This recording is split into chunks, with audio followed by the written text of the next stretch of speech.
मेल्यानंतर सुधरायचं की जिवंतपणे सुधरायचं? दोन मित्र होते. दोन मध्ये एक होतं त्याचं नाव जॉन आणि एक होतं नाव बिल. आणि दोघातही मैत्री होती. पण एक दिवस एवढी खटकलं, दुश्मनी झाली, कट्टर दुश्मनी. 5, 10, 20, 25 वर्षापर्यंत एकमेकाची फुल डेंजर दुश्मन होते. आणि शेवटी तो जॉन हॉस्पिटलच्या बेडवर होता आणि डॉक्टरने सांगितलं होतं की आखरी 2-3 दिवस राहिले, तर भेटायचं असेल कोणाला वगैरे पाहुण्यांना तर भेटून घ्या.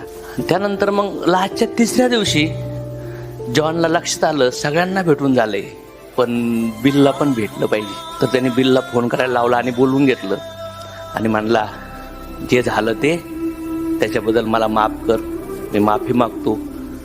मग त्यानंतर दोघं पण एकमेकाच्या गळ्यात पडून रडायला लागले. तो पण माफी मागायला लागला. दोघं एकमेकाला सॉरी म्हणायला लागले. म्हणले आता मी चाललोय पण तू जग. दोघं खुश होऊन वगैरे निघायला लागला जॉन आणि म्हणला थांब, मी जर मेलो नाही तर हे डील कॅन्सल. काय म्हणला? मेलो नाही तर हे डील. मेल्यानंतर सगळं सोडायला जर तयार असताल तर काहीच फायदा नाहीये.